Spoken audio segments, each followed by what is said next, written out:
कृष्ण कृष्ण कृष्ण हरे हरे, हरे राम राम राम हरे कृष्णा।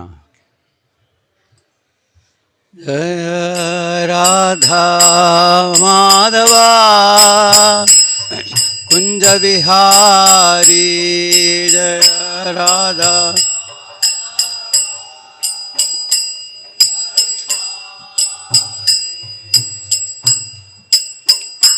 जय राधा माधवा कुंज बिहारी।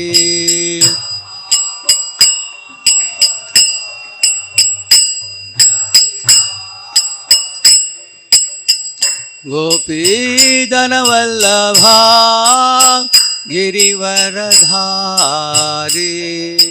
गोपी जन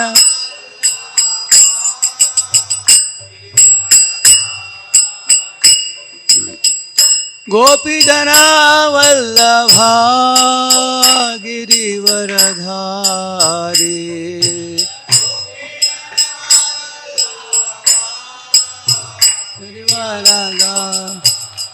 यशोदानंदन ब्रज जनरंजन, ब्रज जनरंजन यशोदानंदन ब्रज जनरंजन। यमुना तीरावनचारी,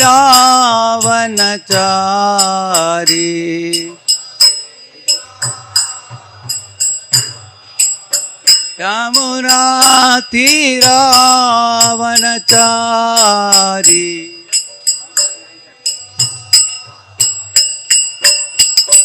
जय राधा माधवा कुंज बिहारी, राधा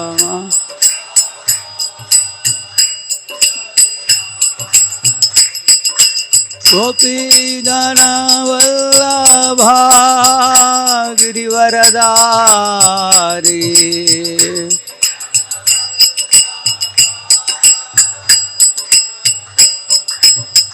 यशोदानंदन ब्रज जनरंजन,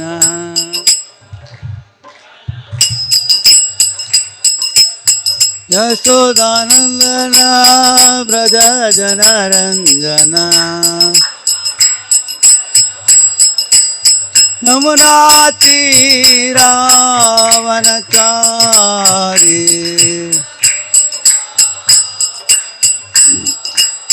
यमुना तीरावनचारी।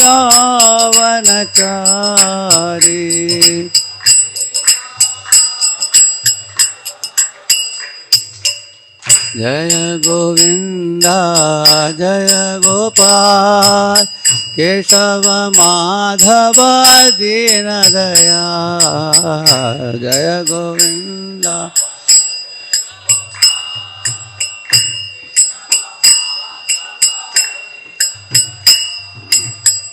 जय गोविंदा जय गोपाल केशव माधव दीन दयाल।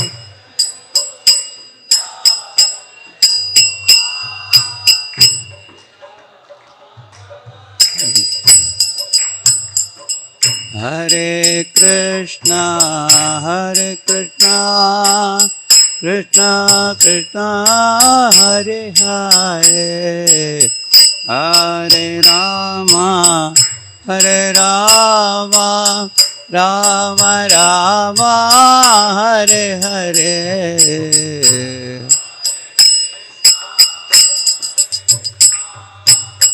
कृष्णा कृष्ण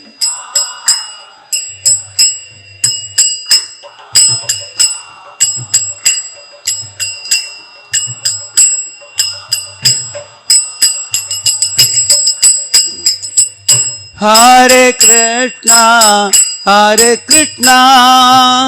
कृष्णा कृष्णा हरे हरे, हरे Ram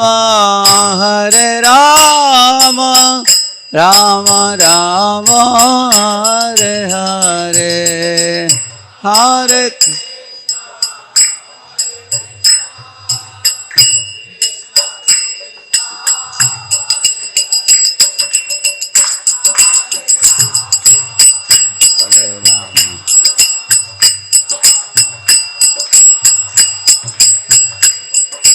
Hare Krishna Krishna Krishna Hare Hare, Hare Ram Ram Ram Hare Hare.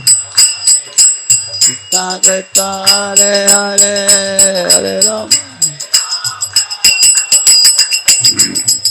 Hare Krishna Krishna Krishna Hare Hare, Hare Ram Ram Ram Hare Hare.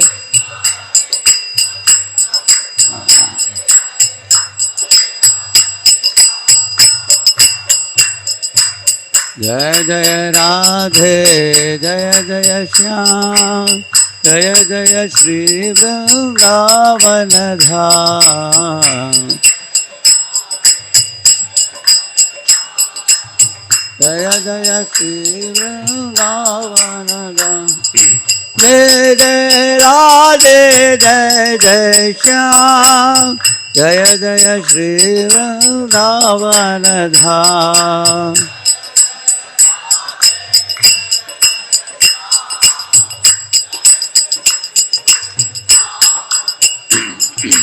Jaya Govardhan, Jaya Jaya Nandagam, Jaya Jaya Shri Varsano Dham. Jaya Govardhan.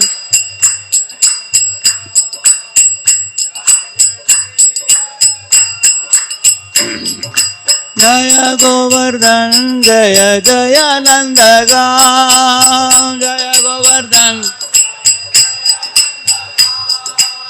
Jaya Jaya Shri Varsano Dham. Hare Krishna Krishna Krishna Hare Hare, Hare Ram Ram Ram Hare Hare. Hare Ram Ram Ram. Hare Krishna Krishna Krishna Hare Hare, Hare Ram Ram Hare Hare.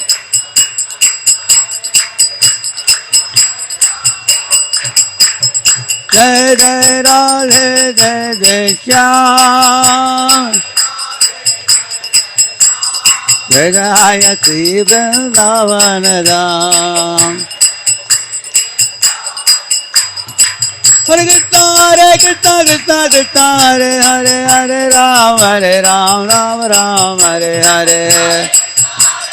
Krishna Krishna Hare Ram Ram. Krishna Balaram, Jaya Krishna Balaram. Krishna Balaram, Jaya Vrindavan Dham. Radha Madan Mohan, Radha Madan Mohan Radhe.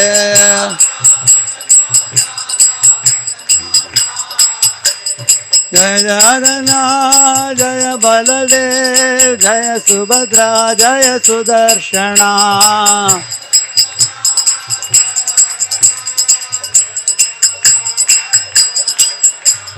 Nitai Gauranga, Jaya Nitai Gauranga, Nitai Gauranga, Jaya Nitai Gauranga.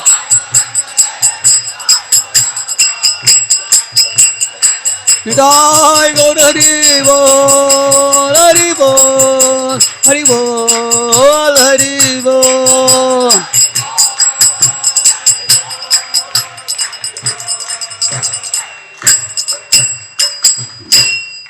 एवं Vishnupad Paramhans परिव्राजकाचार्य अष्टोत्तर शतश्री Shrimad divine grace अभय चरणारविंद भक्ति वेदांत स्वामी श्रील प्रभुपाद की अनंत कोटि वैष्णव वृंद की नामाचार्य हरिदास ठाकुर की प्रेम से कहो श्री कृष्ण चैतन्य प्रभु नित्यानंद श्री अद्वैत गदाधर श्रीवासादि गौर भक्त वृंद की श्री श्री राधा कृष्ण गोप गोपीनाथ श्याम कुंड राधा कुंड गिरि गोवर्धन की ब्रजभूमि वृंदावन धाम की मथुरा धाम की द्वारकापुरी धाम की पुरुषोत्तम क्षेत्र जगन्नाथपुरी धाम की श्री मायापुर नवद्वीप धाम की गंगामयी की यमुनामयी की भक्ति देवी की तुलसी देवी की समावेत भक्त वृंद की गिरिराज गिरि गोवर्धन की श्री श्री राधा गिरिधारी की श्री श्री राधा कुंड श्याम कुंड की All glories to assembled devotees, all glories to assembled devotees,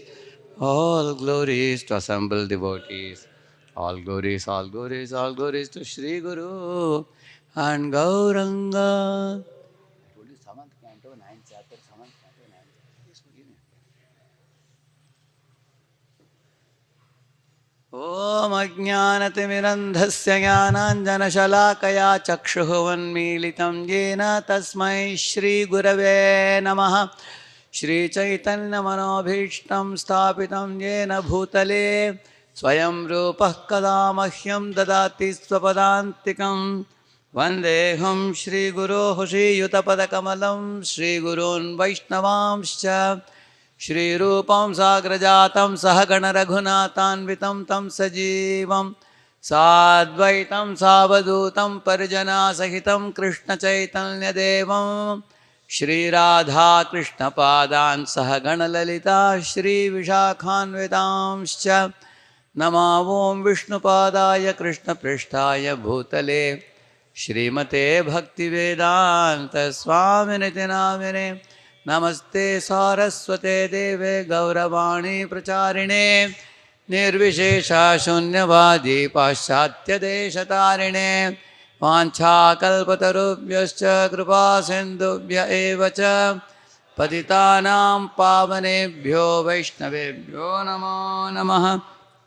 जय श्री कृष्ण चैतन्य प्रभु नित्यानंद श्री अद्वैत गदाधर श्रीवासादि गौरभक्तवृंद। हरे कृष्णा कृष्णा कृष्णा हरे हरे, हरे Ram Ram Ram Hare Hare. Welcome all of you to the temple of Sri Sri Radha Madan Mohan on a very auspicious day of Govardhan, lifting of Lord Krishna's very famous pastime. I'm going to recite a shloka from the 7th canto, 9th chapter, one prayer of Prahlad. I'll just tell you the number, I'll tell you.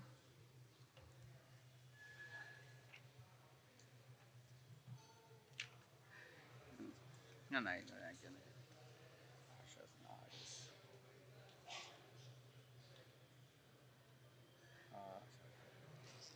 It is 9.10.5. 9.10.5. Sorry, 7.10.5. 7.10.5. It's a very important shloka pertinent to this pastime. Om Namo Bhagavate Vasudevaya.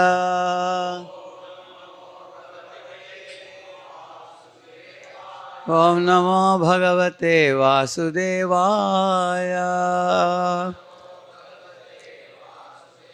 Om Namo Bhagavate Vasudevaya. Narayanam Namaskritya Naram Chaiva Narottamam Devim Saraswatim Vyasam Tato Jayamudiraye Nashtaprayeshva Bhadreshu Nityam Bhagavata Sevaya Bhagavatyuttama Shloke Bhaktir Bhavati Naishtiki Krishnaya Vasudevaya Devaki Nandanaya Cha Nandagopakumaraya Govindaya Namo Namaha. Ashasano Navaibhrityaha Swamin Yashisha Atmanaha Na Swami Bhrityatah Swamyam Icchan Yorati Chashishaha. Ashasano Navaibhrityaha Swamin Yashisha Atmanaha Na Swami Bhrityatah Swamyam Icchan yorati chashishah Ashasano na vaibhrityah Swamin yashisha atmanah Na swami bhrityatah swamyam Icchan yorati chashishah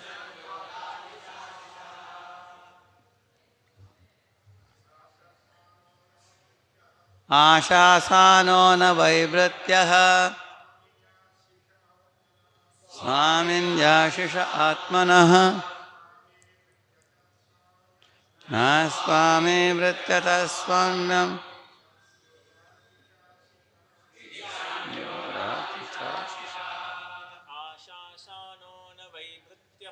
Ashasano na vaibhrityah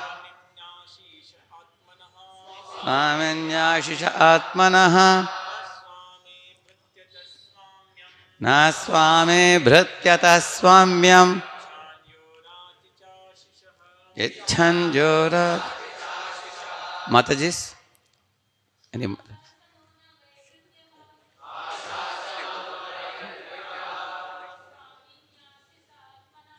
Swaminyashisha atmanah Na swami bhrityatah swamyam Yoratya chashisha Ashasanaha A person who desires in exchange for service. No, not. Why? Indeed, Bhrityaha, a qualified servant or pure devotee of the Lord. Swamini, from the master. Ashishaha, material benefit. Atmanaha, for personal sense gratification. Na, nor. Swami, the master. Vrityataha, from the servant. Swamyam, the prestigious position of being the master. Icchan, desiring. Yaha, any such master who. Rati, bestows. Cha, also. Ashishaha, material profit. Translation and purport by His Divine Grace, A.C. Bhaktivedanta Swami Srila Prabhupada ki. It's a very deep verse and a very deep purport. I will request the attention of all the devotees. A servant who desires material profits from his master is certainly not a qualified servant or pure devotee. Similarly, a master who bestows benedictions upon his servant because of a desire to maintain a prestigious position as master is also not a pure master, he is saying. That means a servant should not approach a master with material desires, then he is an impure servant. And if a master benedicts the servant with some material desires just to increase his prestige and fame, then such a master is also impure master, he is saying. Purport. As stated in Bhagavad Gita, Kamaistasya kritajnana prapadyantenya devataha. Those whose minds are distorted by material desires surrender unto demigods. A demigod cannot become master, for the real master is the Supreme Personality of Godhead. The demigods, to keep their prestigious positions, bestow upon their worshippers whatever benedictions the worshippers want. For example, once it was found that an Asura took a benediction from Shiva, by which the Asura would be able to kill someone by simply placing his hands on that person's head. Such benedictions are possible to receive from the demigods. If one worships the Supreme Personality of Godhead, however, the Lord will never offer him such condemned benedictions. On the contrary, it is said in the Srimad Bhagavatam 10.88.8, Yasyaham managrihnami harishyeta dhanam shanaihi. If one is too materialistic, but at the same time wants to be a servant of the Supreme Lord, the Lord, because of His supreme compassion for the devotee, takes away all his material opulences and obliges him to be a pure devotee of the Lord. Prahlad Maharaj distinguishes between the pure devotee and the pure master.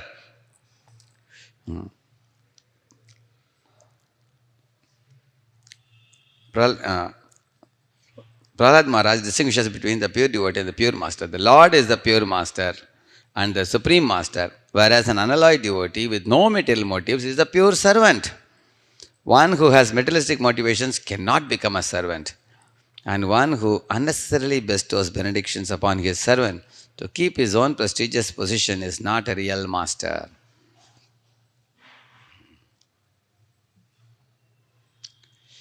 The world got to see a very extraordinary servants in this ISKCON movement, especially the disciples of Srila Prabhupada, who unflinchingly, without slipping from their position, have faithfully practiced Krishna consciousness for more than 5 decades. Since Prabhupada gave them initiation in 60s or 70s. And not only that, why it is so special? Because many of them are foreigners, they are born abroad. We have His Grace Anandamaya Prabhu here. Somebody born in France or Germany or America or London or Russia or any such place where sense gratification is rampant. There is free mixing of opposite sexes, and people very, as if it's perfectly fine. People drink, smoke, take drugs and everything.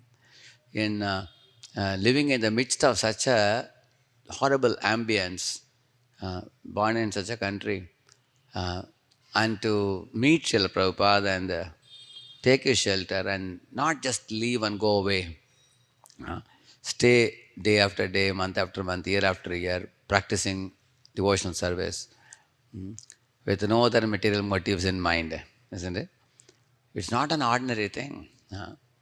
So that's what he said here. Pure servant is that servant who, with no other material motives. Generally, you see people in this world connect with somebody for some material motives. Like here, Prabhupada talks about the Bhasmasura. The Bhasmasura connected with Shiva. You know what kind of penance he was doing? He went to Kedarnath. And he was severely sitting in chill, cold winter. And he was taking a dip in the Gangotri, which was like frozen ice. He would break the ice and enter into water and take bath. Like that. And then he would perform sacrifice for Shiva. Shiva was not coming for a few days. So this fellow started cutting his own flesh from his thighs and offering it in the fire for invoking the presence of Shiva.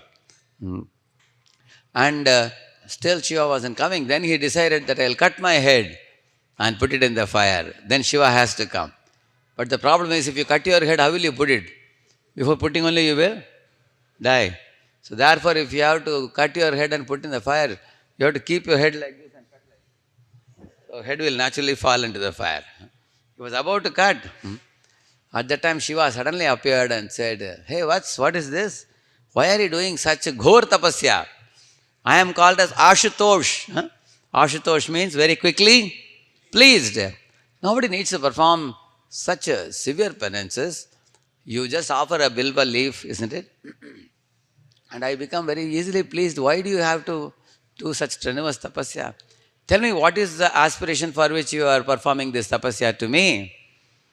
Then this fellow said, my dear Lord, please give me a benediction. By touching someone's head, I can crack it into 1,000 pieces. Lord said, why do you want such a boon?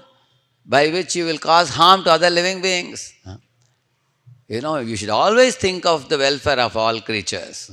Sarve janaha sukhino bhavantu, sarve santu niramaya, sarve bhadrani pashyantu ma kaschid dukkha bhavet. So this is a universal welfare verse. You are desiring the well-being of all creatures. You don't see anybody as your enemy. So he said you should think of welfare of others. Why do you want to hurt others and harm others? So this fellow was insistent that I want only this bone, no other bone. Then Shiva said, so be it. But this fellow had a crooked and duplicitous plan As soon as he got the boon, he started chasing after Shiva. So his intention was to steal away Uma or Parvati and keep Parvati for himself. And for that he wanted to kill Lord Shiva and take away the Parvati. Just see his mean-mindedness. It's like there is a saying, don't bite the hand that feeds you. Here Lord Shiva is giving benediction, he is biting that hand only. How foolish it is. In this world you see sometimes a master elevates a servant and makes him grow to a certain level.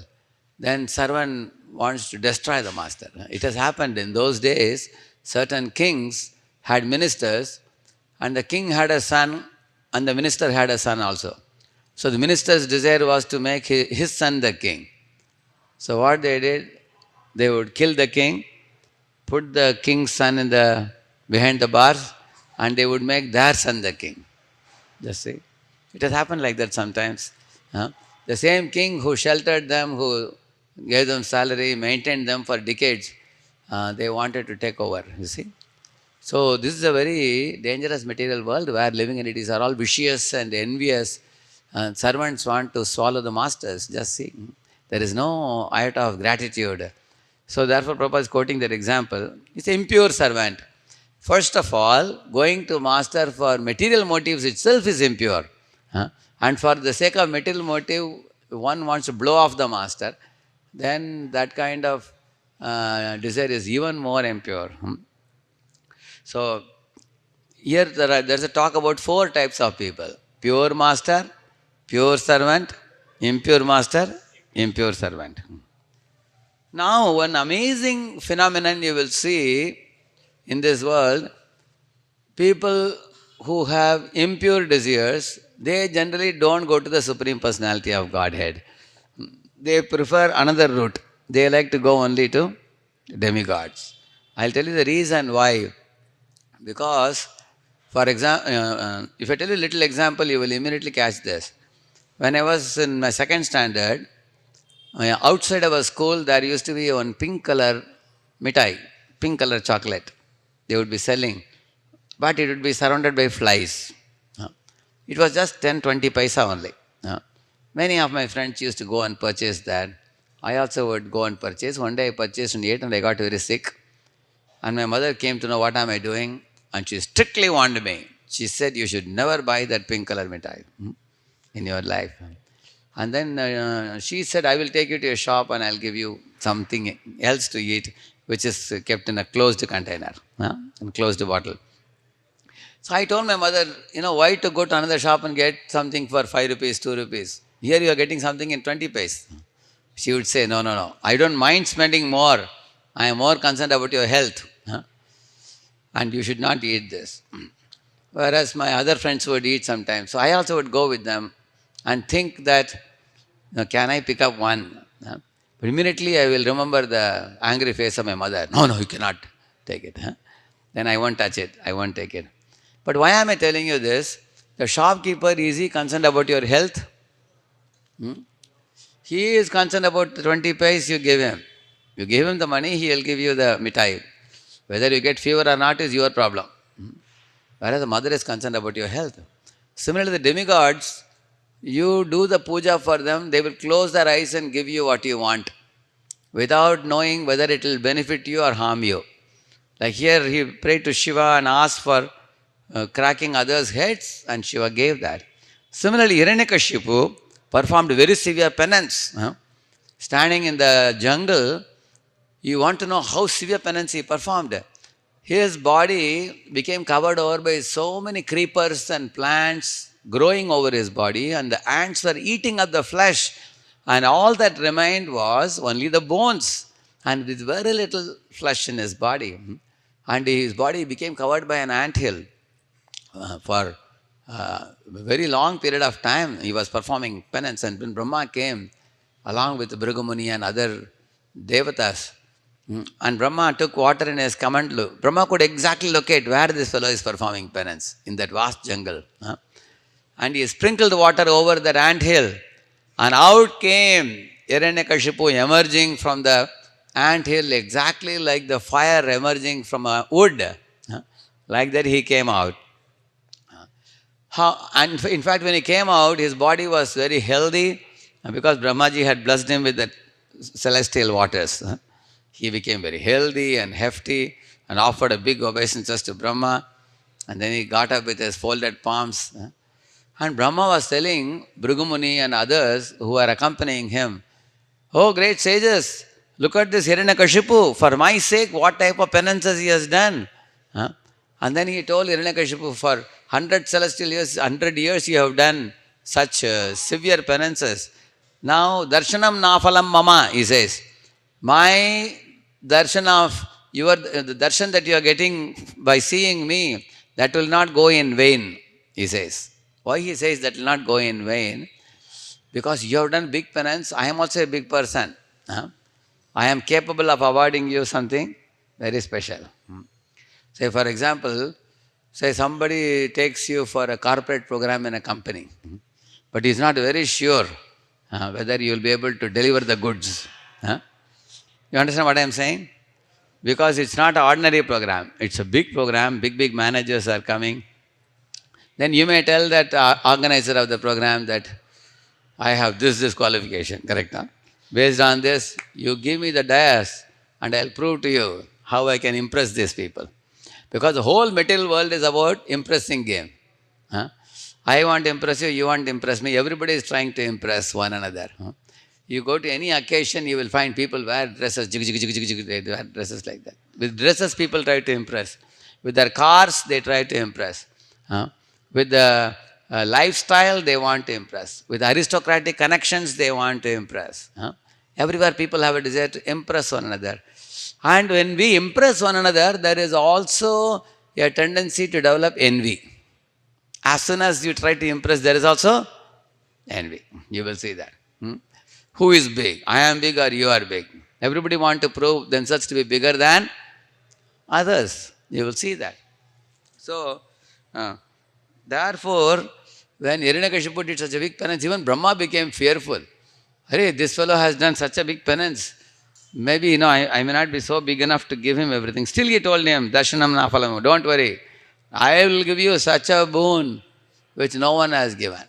Then he asked him, tell me what do you want? Immediately, Hiranyakashipu said, I want to live in this body forever. In this world, and I want to be the singular king of the whole world, the Ekarat, he said. And Brahma said, even I am not immortal. I have a beginning and end. How can I make you immortal? Other than immortality, ask anything else in this world. Of course, you all know the pastime, how Hiranyakashipu tried to trick Brahma by asking multiple benedictions. I should not die inside palace, outside palace, not in the sky, not on the ground, not by human, not by an animal, not in the day, not in the night. All those things he asked. And Brahma, as he kept on giving the benediction, suddenly he realized that this fellow has tricked me. And ultimately taking almost like immortality.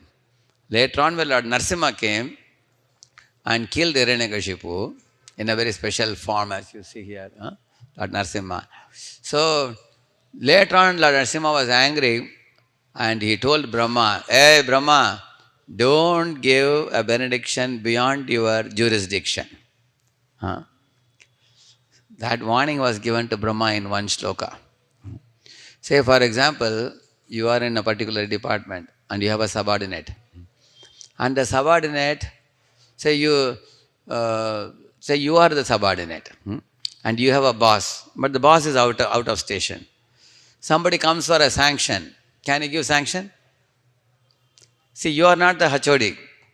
You are assistant to HOD. But somebody comes for a signature and you ask him, what do you want, come here? He says, no, I was not searching for you. I was searching for your boss, he says. Then you may say, what does my boss know? I am the one running the show. Tell me, what do you want? No, I wanted a sanction. Bring it here, I will sign for you. My signature also will work. Go and take the money. So that fellow takes 10 lakh rupees, 5 lakh rupees. Then the boss returns back and then he comes to know that you have sanctioned money, he will catch you. Hey, how did you sanction this money?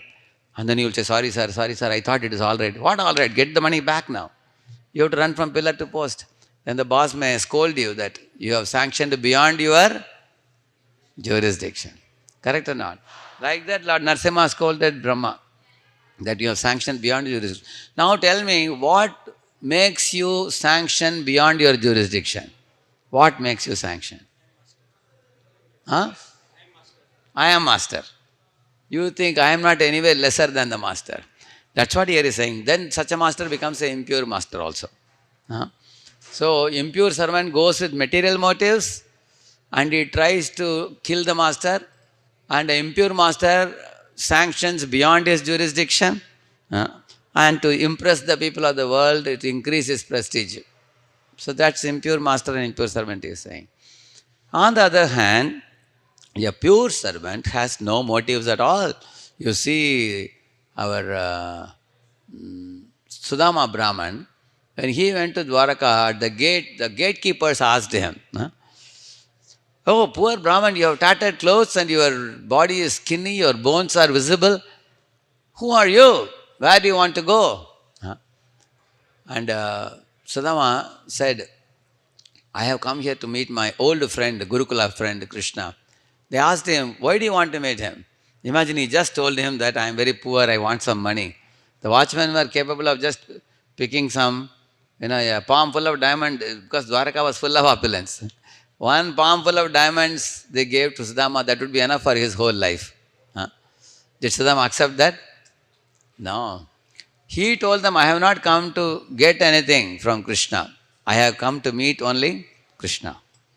So, think about it. Do I want to meet the Lord or seek some favor from Him? Correct, no? So, in those days I had one title, they had given me a very nice title on Hindi lecture. Bhagavan se sambandh jodo, baki sab chodo. That's all. Why? If you have sambandha with Bhagavan, you have the whole universe with you. Because the whole universe is in Bhagavan's pocket. You don't have to ask anything separate. If you have a relationship with Him. And if you don't have a relationship with Him, you have to ask little. For example, say your uncle is living in America. And you just have a connection with him, and you say that I am going to join a course engineering. And then immediately he sends you 20 crores, for example. I am just saying. Because you can give example, correct, no? So in that 20 crores, your engineering course fee is also covered. Your scooter or whatever is covered, car or whatever you want. Your dresses are covered. Your accommodation, food, everything is covered in that. Krishna is such a master. If you connect with him, he will take care of everything. Yavanartha udapane sarvatas samplatodake tavan sarveshu vedeshu brahmanasya vijanataha. This example Krishna himself gives. In a village, if you have seen, there is one pond for washing the clothes, another pond for cleaning the back after you do the call of nature. There is another pond which is holy pond, where the water is used for Abhishekam and all that. There is another pond where people bathe. So there are multiple ponds in the village where people go to. But if there is a flowing river in the village, you don't need separate ponds. One flowing river is enough to do everything in that. Similarly, Krishna is like the flowing river. All the devatas are like the separate ponds. You have health problem, go to Surya. Somebody wants a beautiful wife, then they go to Parvati or Uma and pray to her. Somebody wants a good husband, they pray to Lord Shiva. Somebody wants good education, they go to Saraswati. Like that, there are various devatas who award different things. Some people are troubled by too much trouble, they go to Shani also. Shani temple, oh Shani, don't look at me. If you don't want to look at him, then why do you go to him to look at him? You look at him, isn't it? Actually, they are going to various devatas and ask for various material favors. It's like going to separate ponds. But Krishna says, if you come to me, it's like a flowing river. Everything can be done in one river only. Therefore, devotees of Krishna, those who are pure devotees, are following the pure devotional path. They don't go anywhere. They only go to Krishna's lotus feet. They have full confidence. And not only they go to Krishna, they won't ask anything. You can easily see in this world, if there is a small 6 months old baby sitting on the lap of the mother. Now the winter season is coming now, December, January. It's going to be very cold. Like when I go to America in January, I saw it's -5, -10 degrees. It's a freezing cold. You can see ice everywhere. Huh? So now is the child going to ask the mother, Mom, in winter season is coming now, have you made some arrangement for me? No, the child doesn't have to ask the mother. Who worries about the child's, warmth and everything? Mother worries. So pure devotees are like that. They just, child is attracted to mother and mother is protecting the child. Huh? That's the way Lord protects his devotees. Lord protects his devotees like the eyelids are protecting the eyes. Huh? Lord is very attentive. Like you are sitting and hearing class now. If some dust particle goes into the eye, who takes care of it? Eyelids immediately close. Correct, no? So like that, Lord is very attentive. In fact, Lord is more worried about devotees, than anybody. Like Ambarish Maharaj, when he was king of the world, at that time, Lord Vishnu was very worried. Ambarish, you are so innocent.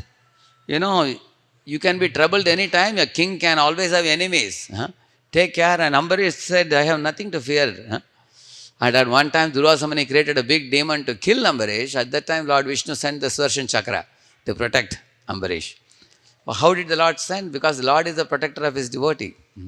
Lord is the provider for the devotee. Lord is the maintainer of the devotee. Lord is the loving master of the devotee. Lord will take care of everything. That is the meaning of a devotee. Devotee means, Shraddha Shabde Vishwasa Kohe Sudrida Nishchay Krishna Bhakti Kaile Sarva Karma Krita Hai.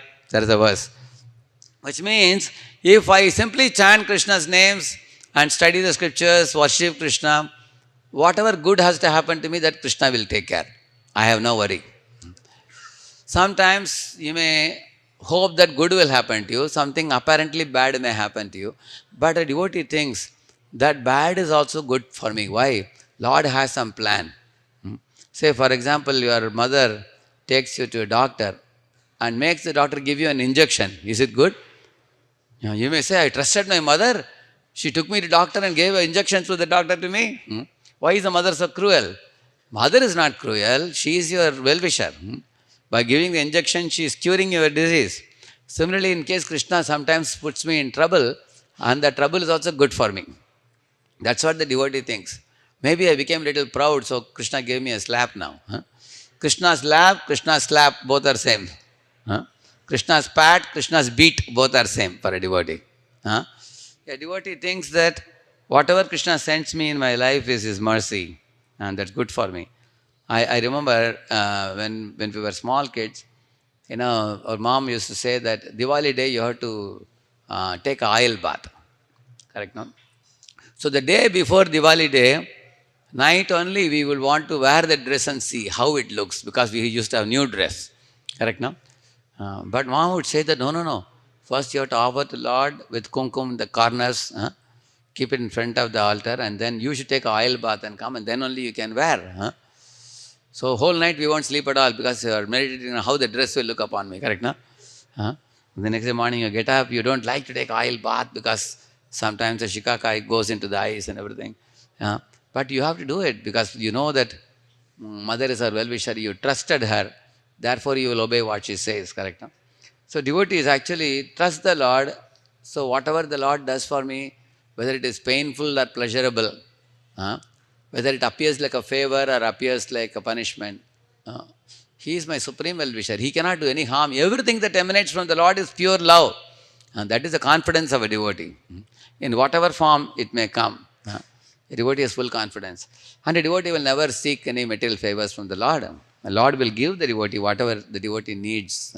If Lord did not give me, say Lord made me poor, for example, maybe Lord made me poor. Why? Because if I become rich, I will forget Him. Therefore He kept me poor. Or if some devotee is very rich, a millionaire, the devotee thinks, I think Lord has given me so much wealth and made me a millionaire so that I can use the money in Krishna's service. Like that the devotee thinks, like that. If Lord made you handsome, very attractive looking, or Lord made you ugly, either way devotee will think, oh my Lord, you have made me handsome, let me be careful. Sometimes due to punya, you become wealthy or you become handsome, you become educated, you are in a high class society and everything. Let me not become proud. A devotee thinks like that. But devotee is ugly. A devotee thinks, thank you Lord for making me ugly so nobody will look at me. Isn't it? Or you became very popular. Devotee thinks, let me use my popularity in glorifying Krishna. Correct now? He thinks like that. But in case you are not very popular, you are a mediocre, because some people are aspiring to become such popular people, everybody will take a camera and click you, click, click, click, click, click, wherever you go, and they will seek autograph from you. And some people feel inferiority complex that I can't be like that fellow. And whole life they are living with an empty heart, with no fulfillment. But what a devotee thinks, if Lord made me ugly or insignificant, devotee thinks, thank God, nobody can distract me in my Krishna consciousness. I can chant your name peacefully because nobody will come for signature or nobody will come for clicking a photo from me. Isn't it? So devotee always thinks that whatever Krishna is doing for me is for my ultimate good. He knows that. So he doesn't seek anything from the Lord. No material motives from the Lord. Devotee only seeks service. Hare Krishna, Krishna Krishna, Hare Hare, Hare Ram, Ram Ram. My dear Lord, please engage me in your service. Oh, Srimati Radharani, please pick me and engage me in Krishna service. I don't have any other desire. This is the meaning of a devotee. We want to engage in loving service. And whatever I need, that will be taken care by the Lord. Like Sita, Mother Sita was sitting in Ashoka Vatika under the Ashoka tree, under the bush of trees there, surrounded by all Rakshasis and everything. At that time when Hanuman, before Hanuman went, this happened. Brahma was watching from the top. Now, inspired by Lord Rama in the heart, Brahma thought like this, Mother Sita is not eating even a morsel of food because everything is meat and blood and wine and everything in Lanka. She didn't want to eat anything. She was fasting. So Lord Rama thought that if Sita fasts like this, she will perish. So she has to be protected. So immediately Brahma arranged for sweet rice to be given to Indra, and Indra will go and deliver it to Mother Sita. So Indra assumed the form of a Brahmana and went to Lanka. And if she takes that one small vati of sweet rice for 1 year, she doesn't have to eat anything else. It will go for 1 year. When Indra went as a Brahman, still she refused to accept because she didn't know who this fellow was. Then she looked at his feet was above the ground, his eyes were not blinking, his garland was never faded, he was wearing a fresh dress. And all that she observed and understood, it is Indra. My Lord Rama only has sent him. Then she accepted and ate that after that. Why am I telling you this example? Sita is not thinking about her food. She's thinking about whom? Ram.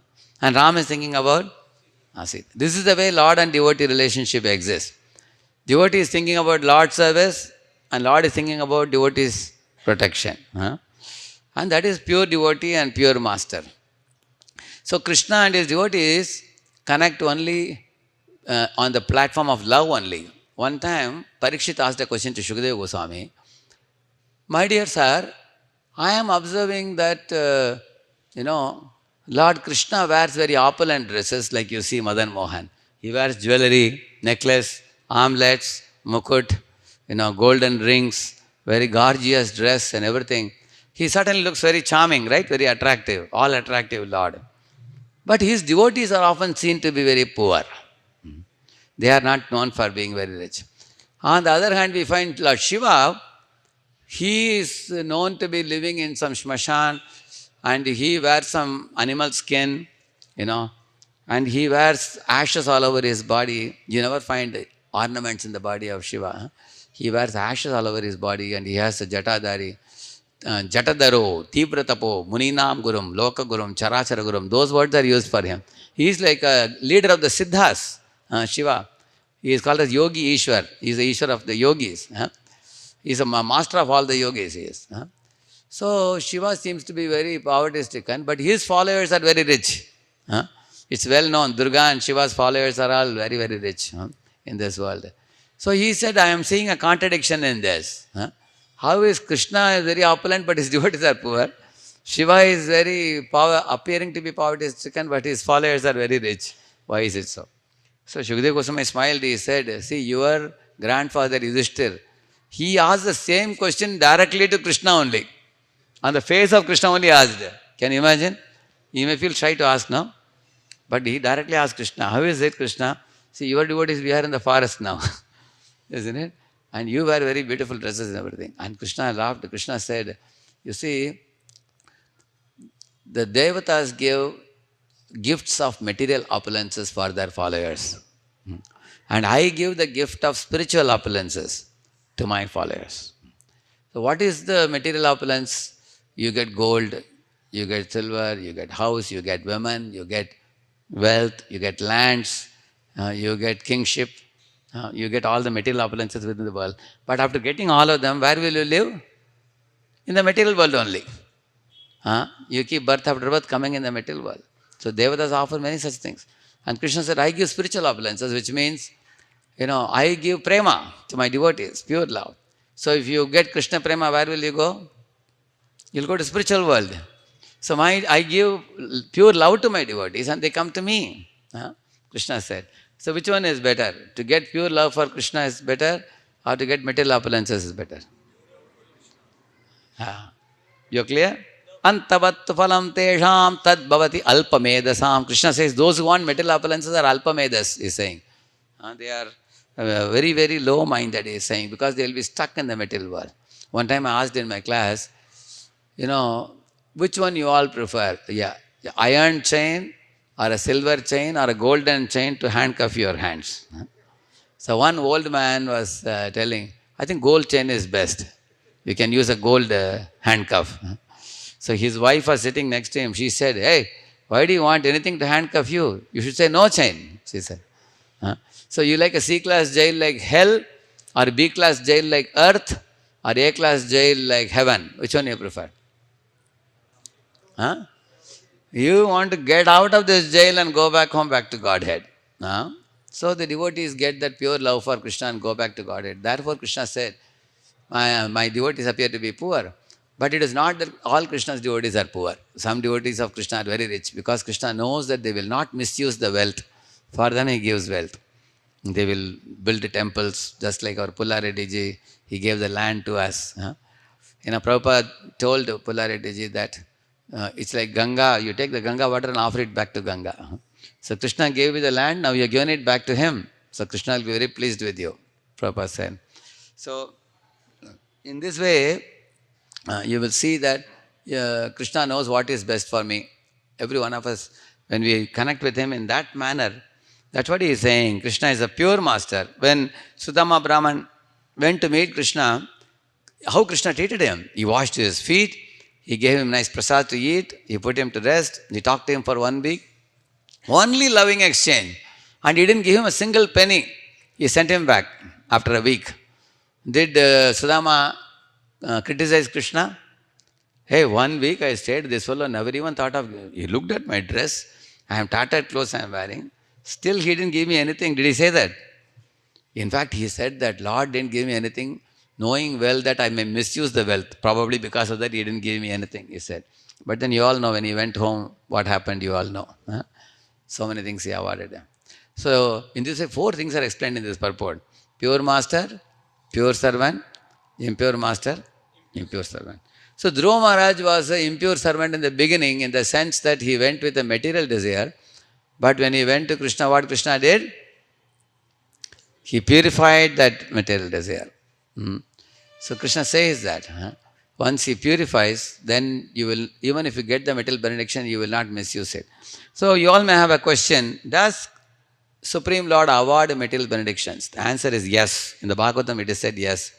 Satyam dishatyartitamartito nrinam naivartado yat punarartitayataha swayam vidatte bhajatam anichchatam ichchapidanam nijapada pallavam. It is said that if you go to Krishna with some material desire, what Krishna will do? He will give you that material desire also. Along with that, he will give you the nectar of his lotus feet, which means the devotional service. And you will become so attracted by the nectar of Krishna's service, you will forget the material desire. That will be lying in a corner. You won't be attracted to it. So Prabhupada tells one story of one Daku Bhagat. This fellow was a thief, was running away from the police in the road very fastly. And maybe a road like this. And then when he saw that police is going to catch him soon, within 5 minutes, so he entered into a temple campus. And the police went straight. They went away. So in temple he came and there was a tilak box kept there. He wore the tilak also he was wearing. And he sat behind. Because he was having a big mustache. Imagine wearing a tilak. Everybody looked, he looked like a thief, but he's wearing tilak also. Huh? But he sat behind, and the Bhagavatam class was going on. The speaker was speaking, and the speaker said, Krishna lives in Vrindavan. He lives in the bank of Yamuna. And there are beautiful Kadamba forests. There is a beautiful Giri Govardhan hill there. Everything he was speaking. And then Mother Yashoda decorates him with all the necklace and armlets and bracelets and belt, jeweled belt and everything. So especially when he heard about the ornaments, he became very attracted. Then he started hearing the class more attentively. And then after the class, he was the only fellow having a question. He wanted to check. Sir, please tell me that Krishna lives in, you said, Vrindavan, and the name of the river is Yamuna. The forest is Kadambakan, and he looks bluish in color. He has curly locks of hair. He wears a peacock feather. Everything, he carries a flute in the hand. Everything he noted down. And with all faith in his heart, he went to Vrindavan to steal the ornaments from Krishna. That was his intention. So when he went to the bank of Yamuna, because he was looking for Krishna with great shraddha in his heart. So because if somebody does not have faith, Lord will not give darshan. If somebody sees with faith, the Lord gives darshan. So because he was looking with great faith, searching for Krishna, he did find Krishna there. And Krishna on that particular day, generally Krishna is surrounded by covered boys. The other boys were a little far away, and Krishna was here alone as a small baby, small boy, like Damodar, like that he was playing in the bank of Yamuna. So when this fellow went near, the child seeing all the ornaments glittering in his body, which were put by Yashoda, he became very fascinated. He just purchased one 2 rupee banana and said, my dear child, please eat this banana. When Krishna was accepting, because Krishna thought he is lovingly giving me, so he accepted. And he put it in his mouth to eat. Immediately the thief touched the necklace to remove. And Krishna caught his hand and said, oh, this you cannot take. Mother Yashoda will ask me, who has taken it away? As soon as Krishna touched the thief's hands, the thief got a big shock. Immediately the thief fell to the ground with his eyes springing with tears and hair standing on end, and all the Ashtasattvika Vikar manifested in his body. He developed a pure love for Krishna. And then Krishna said, hey, you are crying. I think you are crying for the necklace. Take the necklace. And the thief said, no, I don't want necklace. Okay, you are not happy with necklace. I will give you my bangles also.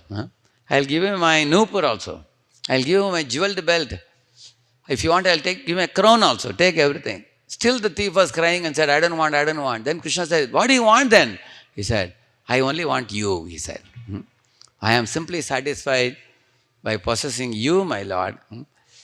Now that I have attained you, I have no more attraction in my life. Like Dhruva also said, Swamin Kritartho asmi varam nayache. I don't want any other boon. I attained you as my Lord. After that, the thief became a mendicant in the bank of Yamuna, taking bath in Yamuna, taking the Japamala, chanting the holy name. He became a pure devotee, this Dhaku Bhagat, by that encounter with Krishna. So here you see that he went with the material desire, but Krishna gave him or not? He gave him material benedictions, but along with that he showed the nectar of his lotus feet. By attaining that, the thief lost the taste for anything material like that. So this is the way Krishna deals with his devotees. There are so many people who have come to ISKCON for so many things. Like my first youth lecture I gave in 1992, when I was in Pune. The very first youth lecture, 40 people had come. There were 20 girls and 20 boys. So after the lecture, I asked, what is your question? Anybody has a question? I spoke on reincarnation, one of the first lectures. One boy raised hand and asked me, how did you get into IIT, Bombay? And then I came to know that many of them had come to know how I became IIT student. They thought that I will also share some tricks of the trade, how to get into IIT and everything. So then I told him that I can always tell you later. Any other question? I asked. So half of them had come because I was from IIT Bombay.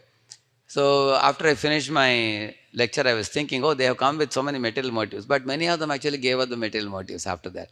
They became attracted to chanting Hare Krishna. They became attracted to the philosophy, prasadam, philosophy, class. And many of them actually became wonderful devotees and couples, and that was the family from where the whole Nigadi, the outskirts of Pune, the whole big temple, Radha Govind temple came up in Pune. So, even if you have material desire, you can still go to Krishna. Which is better? If you have material desire, to go to Devata is better or go to Krishna is better? Isn't it? So, going to Krishna is better because Krishna will give you material desire in such a way that you will not hurt yourself. But if you go with the material desire to Devatas, they will close their eyes and give you, and that may hurt you and hurt others also. You understand the difference, no? Yeah. It's always good to go to Krishna. He will give it in a way that will not harm us. Like he wanted a wife, Kardama Mani. Whom did he go to? He prayed to Vishnu only. He told Vishnu that I have to fulfill the order of my father Brahma to beget children as a Prajapati. I am afraid to marry a girl, he said, because if I marry, I may get entangled in this world. Therefore, my Lord Vishnu, you are the best master. You only arrange a wife in such a way that she will not degrade me, but she will be able to elevate me. Vishnu said, you are a very smart fellow, very intelligent. Then Vishnu gave Devahuti as his wife, and Devahuti Kardama, they begot who as a child? Lord Kapila, who is Supreme Lord himself. You see, he had a material benediction, but from the Lord only. You will see that. Dhruva also wanted a material benediction of a kingdom greater than his father and grandfather. Whom did he go to? Vishnu. So you can see that Lord Vishnu gave him the Dhruva Loka in such a way that Dhruva also became a pure devotee simultaneously. Now, in the concluding part, I am going to tell you about the Govardhan, this thing today. In 5 minutes, 5-10 minutes, I will tell you short and I will finish. Today is a very, very auspicious day. We are celebrating the pastime of Lord Krishna lifting the Govardhan hill. The long pastime cut short, I will tell you, and how is it connected to the subject that I have been speaking till now. Why did Krishna perform the Govardhan Dhari Leela? Why did he do that? Because he saw that in this world many people are going to many devatas for material benediction. And even his own pure devotees, Brajavasis, they were doing Indra Puja every year, thinking that Indra is the Lord who is giving us the rain shower. So let us do yajna for him. So Krishna wanted to teach the world, why should my pure devotees worship anyone else other than me?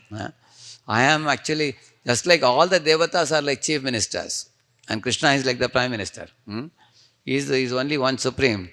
Like the verse says, Lord as the singular master, Tam Yeshwaranam Paramam Maheshwaram, Tam Daivatanam Paramam Cha Daivatam, Patim Patenam Paramam Parastat, Vidamadevam Bhuvaneshwamidhyam, Yasmat Param Na Paramasti Kinchit, beyond him there is no other truth. Yasman Naniyo Jo Yosti Kinchit, he is smaller than the smallest and bigger than the biggest. Vrikshayivastabdo divideshtatyekastenedam purnam purushena sarvam. He is called the Purna Purushottama. Krishna is the ultimate. There is no one, Tam Ishwaranam Paramam Maheshwaram. Amongst all the 33 crore devatas, Krishna is the supreme. Tam Daivatanam Paramam Cha Daivatam. He says, Paramam Cha Daivatam. And he himself says, Matta Paratram Na Anyat. There is no truth beyond me, Krishna says. There is no truth equal to me or beyond me. So, therefore he says, Mamekam Sharanam Bhaja. Sarvadharman Parityaja. Mamekam Sharanam Bhaja. That's the ultimate instruction. To prove that instruction, Krishna performed his Govardhan Leela. He saw that Vrajavasis were doing Indra Puja, and Indra also had become proud, thinking himself to be autonomous. And sometimes even demigods become forgetful of their position. Like Brahma once became forgetful of Krishna, and then Brahma Vimohan Leela happened. Now Indra became forgetful of Krishna, Govardhan Leela happened. So in this way, he wanted to bring Indra to his senses. So he told the Vrajavasis to divert the puja to Govardhan. Now what is so special about Giriraj Govardhan? Even today in Vrindavan, when people go, they do circumambulation of Govardhan. There are some people who receive a Govardhan Shila, stone from some saintly person, and worship that Shila in their home. Somebody may ask, what is so special about this stone that you are keeping on the altar and worshipping it? How is that stone different from the ordinary stones? Because this Govardhan Shila is touched by Krishna's finger and lifted up. So that's one reason. Another reason is the whole Govardhan mountain is considered the greatest devotee. Hantaya madrimavalam haridasavaryo yadrama krishna charada sparsha pramoda manam tanoti sahago ganayo nayo yas pani yasuyak vasakandar kandamulaha. This is a verse glorifying the topmost of the Haridasas. There are three Haridasas: Uddhava, Yudhishthira Maharaj, and Govardhan. And amongst them, they are calling him as Haridasa Varyo. Varyo means the topmost Krishna's devotees. Gopis are the topmost, but they are glorifying Govardhan to be better than themselves also. Why he is the greatest devotee? Because on the top of Govardhan, there are fresh green, lushy green grasses available for the cows to eat. Very soft like butter. Cows always herd there. The waterfalls in which Krishna, Balaram and covered boys, they play games. There are caves where Krishna and the covered boys would sometimes enter, because if it is very hot outside, they can play inside the caves, and it will be very cooling in summer and warm in winter, like that. Not only that, even in the night time when Krishna would come to Govardhan, the Govardhan stones would be like translucent. They will be emanating light, and they would be like rubber, and they won't hurt the feet of Krishna, like that. And Govardhan also has plateaus where you can play games. It's not only steep like this, it has plateaus also, like that. So in this way, Govardhan always is decorated by the footprints of Krishna and Balaram. Second line, they said, Krishna Nama Charana Sparsha, the word is used, always. And it is a very favorite place for sport of Krishna and covered boys, Krishna and the gopis. So therefore, the Govardhan is the best devotee. He serves the Lord in multiple ways. And also, another reason why Govardhan is special is because in this pastime, when Vijayavasi is on the order of Krishna, on the request of Krishna, they did not worship Indra, Puja. They diverted the attention. Krishna told them, now you make rice, dal, rasamalai, puran poli, and gulab jamun, sandesh, paisam, all those items you make. Lot of items they made with that and then offered in front of Govardhan. And Krishna wanted to show the Vijayavasis how Govardhan is himself. So he assumed the form of Govardhan and he ate all of it, took it all. And after eating that, he said, Aniyor, he said. Aniyor means, I want more. Aniyor, he said. Then all the Vijayavasis again went home and cooked more and brought. That also he ate. Finally, Vijayavasis put one tulsi and gave. Krishna said, now I am satisfied now. So, after that, the Govardhan gave it all back to Vijayavasis. So, and then Krishna told everybody that you distribute the prasadam to everybody, including the dogs and the chandalas and the brahmanas and everybody. And he told them to circumambulate Govardhan. And Indra was watching from the top. Hey, look at this, Vijayavasis. Every year they used to offer me puja, and this year they didn't offer. Not only they neglected me, they are offering it to this mountain, Govardhan. He really got wild. He wanted to show to Vijayavasis how much he can be of nuisance value. He wanted to show them. He called the Samvartaka clouds, which are generally used at the time of cosmic dissolution. He told them, you go ahead, I am also boarding my Airavat elephant and coming behind you. I will hurl down thunderbolts and make sure that none of the Vijayavasis and their cows and calves survive. So the demigod Indra became very angry.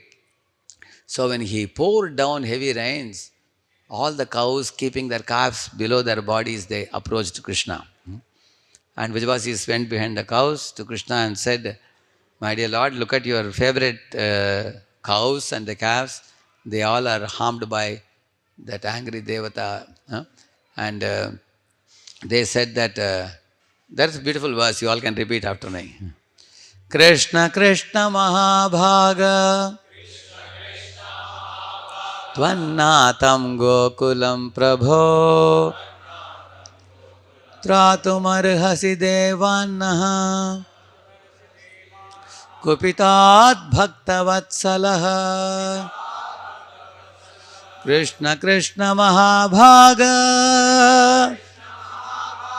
Tvannatam Gokulam Prabho Tratumarhasi Devanna Kupitat Bhaktavatsalaha. 2 times they are calling Krishna's name out of great love and ecstasy. Hey Krishna, Krishna, they are calling 2 times. All attractive Krishna. You are the master of Gokulam, Nanda Gokulam. And we will not go to anybody else for protection or shelter. See, Vijayabasis could have done another thing alternatively. They could have run to Indra and said, Indra, Indra, please wait a minute. We heard this blue boy, Krishna, and we made a mistake.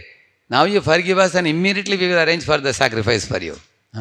Sorry, you write a pardon, apology letter. Did they do that? They didn't take shelter of Indra. They went to their most favorite Lord Krishna and they had firm faith. Whatever Krishna is doing is good for us. Neither did they scold Krishna for telling them to worship Govardhan, nor did they take shelter of Indra. But they lovingly went and approached Krishna. And Krishna also reciprocated with their surrender by lifting the Govardhan hill and telling them, all of you come under the Govardhan hill. Be confident it will not fall down. Prabhupada says like a child lifting a mushroom. Neither Krishna lifted the Govardhan hill. Krishna did not have to search for where is center of gravity so that I can hold properly. Isn't it? Because he is the Supreme Lord. He can just catch it in one corner very easily. When Yashoda came crying, came to know that my son is lifting a big hill, what will happen to his hands? Immediately Krishna moved it from, instead of right hand, he held it from left hand. That one left hand, not only with the hand, with this tiniest of the finger. See, which is this tiniest of the finger is the weakest part of the body. With that he was holding. And he wanted to tell Indra that, my dear Indra, see, you are worth not even my tiniest finger. With this I can hold the Govardhan hill. And Yashoda became happy that my son is endowed with a special potency to hold this by Gargamani's blessing, she was thinking. And then under that hill of Govardhan, all the 5 rasas were happening.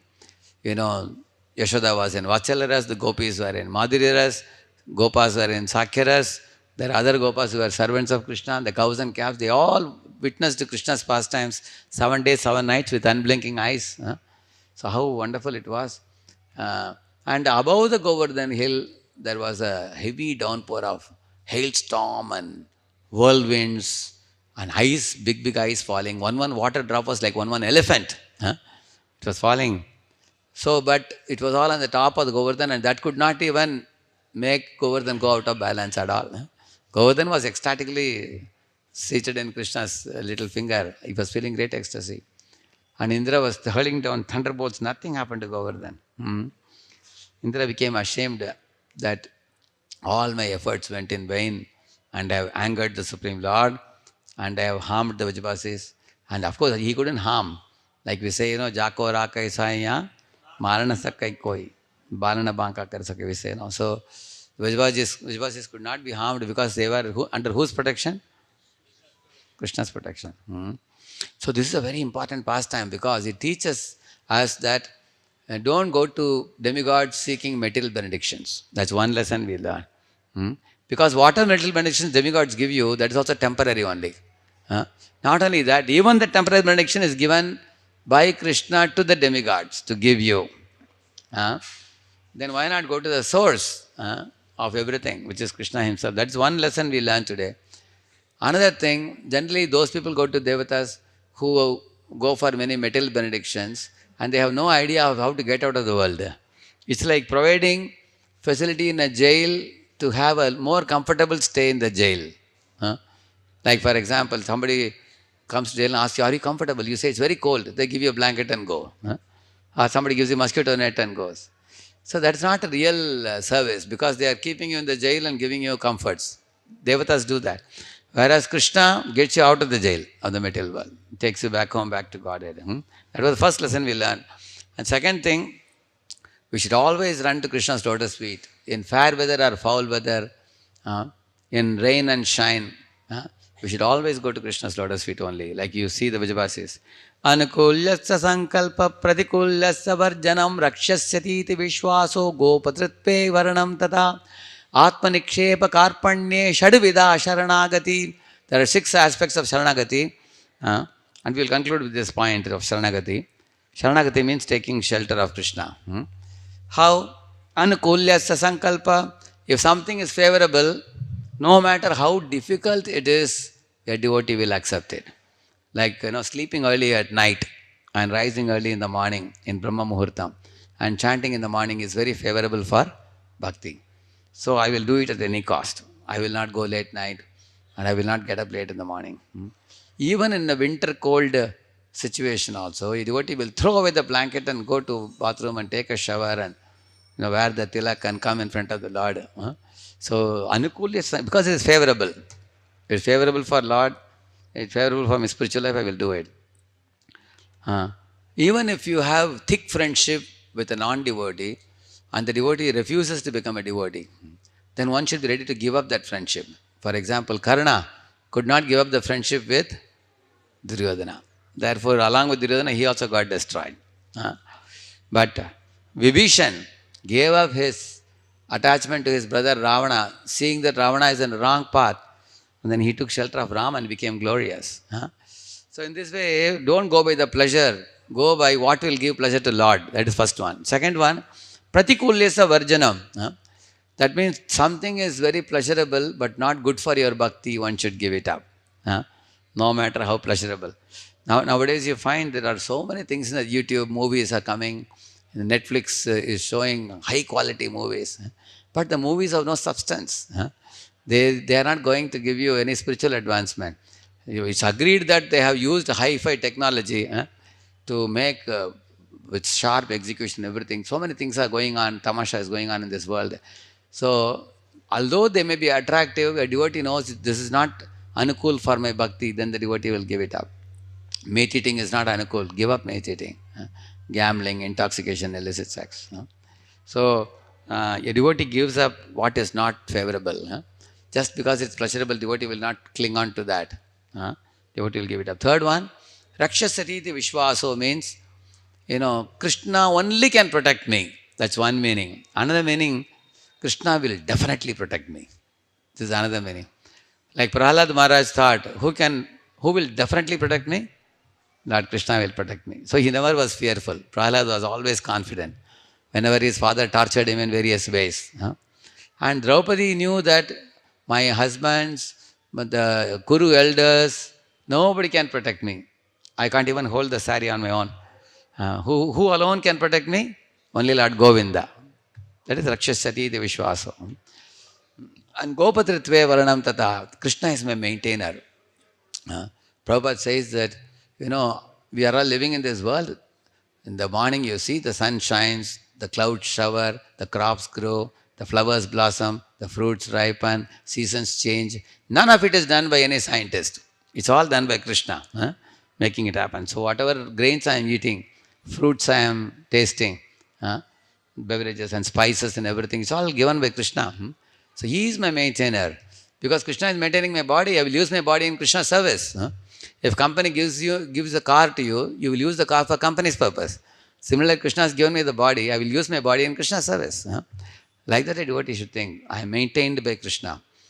Krishna is my master and I am maintained by him. So then we can very happily serve him. See, if you work for a company, they give you this I-card, correct, no? So that when you see the I-card, you know that I am working for some particular IT company. Similarly, when you are devotees, I always remember, you carry the bead bag with you. So as soon as you see the bead bag, I understand I am whose servant? Krishna's servant. Is that it? That's my I-card, identity. And Gopatritve Varanam Tata. Atmanikshepa means self-surrender. A devotee actually voluntarily surrenders to Krishna, accepting Krishna as the master. He puts aside all other sense of belongings except Krishna. And Karpanya means humility. A devotee is humbly grateful for everything that Krishna gives. Devotee is humble, the devotee is not proud, and a devotee is grateful, a devotee is not ungrateful. So these are all different tenets of Sharanagati. So Sripad Ramanujacharya emphasized two aspects, Akinchanatvam and Ananyagatitvam. Akinchanatvam means you possess only Krishna, everything else will be taken care. And Ananyagatitvam means I have no other gati to go other than Krishna. So Vijayabhasis did not go to anybody in danger. They ran to Krishna. So in our lives, let us check where will we go when we are in trouble. Like you are walking on the road, if a thorn pricks your feet, what will you say? Mama, you may say, or Papa, you may say. And some people give gali also, some bad words also they give. It depends on your gut feeling comes out when you are put into suffering. But if you are always chanting Krishna's names and remaining with devotees, as soon as a thorn pricks your feet, Govinda, you will say, Hare Krishna. Huh? Either you may say that immediately. Like if you see Navadvip, whenever there is some danger, all of them will say, Oh Narsimha. They would say like that. So, in this way, you just remain in the company of devotees, chanting the holy name. Naturally, the holy name will come out of your mouth when you are in trouble. And a pious person always runs to the Lord's lotus feet, in general. And a devotee runs to Lord's lotus feet and doesn't expect anything. One leaves it to the Lord in this Govardhan Leela. Krishna lifted the Govardhan hill and gave protection to the devotees. Krishna always says in the pastimes in 10th canto, Ma Bhahishta, do not fear, I am here. He's always there for the Vijavasis. Whenever any demon came in Vrindavan. So generally people want a peaceful life, but Vrindavan was not a peaceful place. Every day there was some demon coming. But Krishna even doesn't tell Arjuna that your life will be peaceful. How can you expect peace in a war? But Krishna told Arjuna one thing. You will not have peace, you will have trouble. But in trouble, if you remember me, I will be there with you. And you and me are co-workers. And we can jointly tackle all the troubles in life. So when we go to Radha Madan Mohan, we don't tell Madan Mohan that, please, Radha Madan Mohan, make everything a bed of roses for me. Let my life be a bed of roses. We tell Madan Mohan that, my dear Lord, I don't know what karmic reactions I am carrying. There may be many troubles on my way.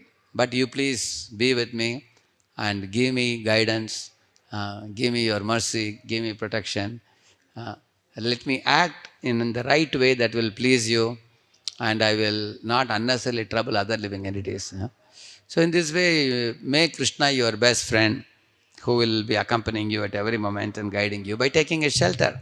So that's the main thing with this pastime of Govardhan Hill today. So Giriraj Govardhan ki, Vrindavan Dham ki, Krishna Balaram ki, Shri Radha Madan Mohan ki, Shri Shri Jagannath Bali Subhadra Maharani ki, Shri Shri Gaur Nitai ki, Grantaraj Srimad Bhagavatam ki, Shri Prabhupada ki.